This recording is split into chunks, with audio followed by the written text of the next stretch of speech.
Oke, selamat datang lagi bersama gua di sini, yang pastinya di V8 Channel. Untuk kalian yang telah mengklik video ini dan menonton video ini sampai habis, gua ucapkan terima kasih. Dan bagi yang baru bergabung bersama kita di sini, silahkan bantu kita untuk subscribe channel ini, like, komen, dan share video ini ke banyak teman kalian. Seperti biasanya, gua akan membahas lagi seputar cerita horor mistis yang ada di Indonesia. Hantu Jeruk Purut. Sekitar awal tahun 90-an, cerita seram mengenai hantu perkuburan di Jeruk Purut Center beredar di Jakarta. Konon, ada hantu kepala buntung berkeliaran di perkuburan itu. Si hantu yang berpakaian seperti pastor berkeliling pemakaman itu sambil menentengkan kepalanya sendiri. Ia mencari jalan pulang ke makamnya.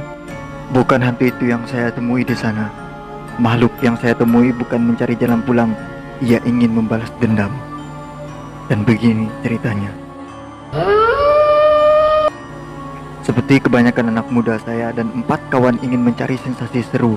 Setelah mendengar cerita hantu Jeruk Purut, kami segera susun rencana membuktikan tidak ada sosok seperti itu di dunia ini. Caranya dengan mengikuti syarat yang diceritakan orang-orang.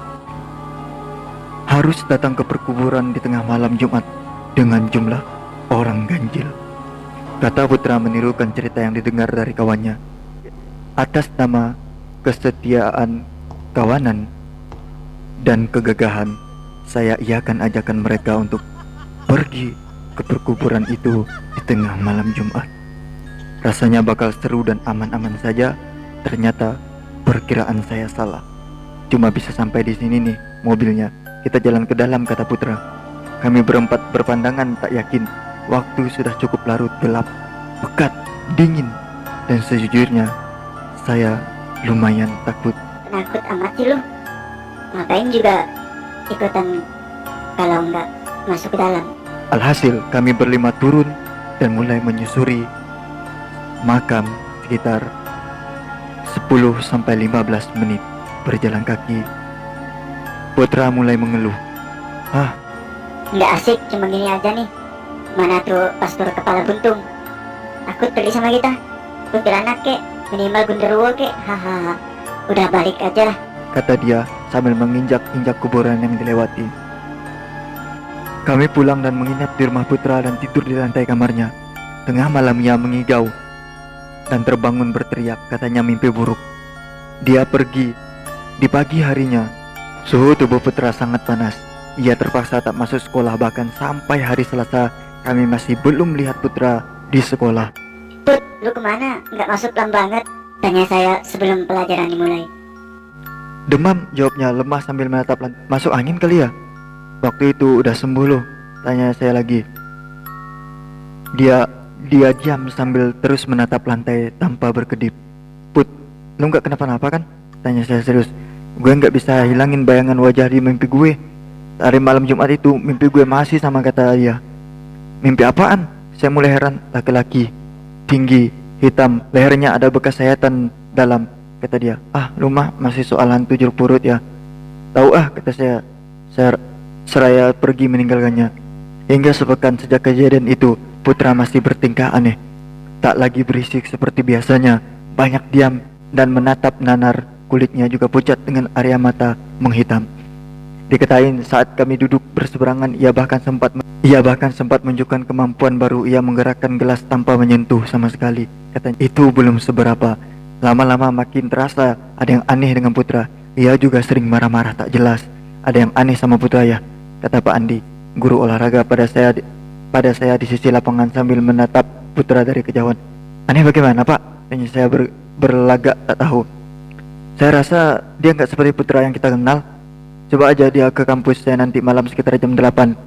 Setelah mengobrol dengan kawan-kawan saya, baru Pak Andi memang mendalami urus spiritual. Saya dan teman-teman sepakat mengantar Putra ke kampus tempat Pak Andi belajar. Lokasinya di pusat Jakarta. Makin dekat kampus itu, Putra yang kami ajak tanpa bilang alasan sebenarnya mulai bertingkah. Ia mulai menggedor-gedor pintu mobil. Katanya ingin keluar. Kami coba tenangkan dengan bilang ada latihan tambahan oleh Pak Andi Ia tenang sebentar meski napasnya tetap memburu. Kami menunggu sekitar 10 menit di lapangan basket. Pak Andi datang dengan 2 orang temannya. Ia menyuruh kami memegangi tangan Putra sementara ia mengucapkan kalimat-kalimat yang tak tahu bahasa apa. Putra berontak dan bicara dengan suara berat yang aneh.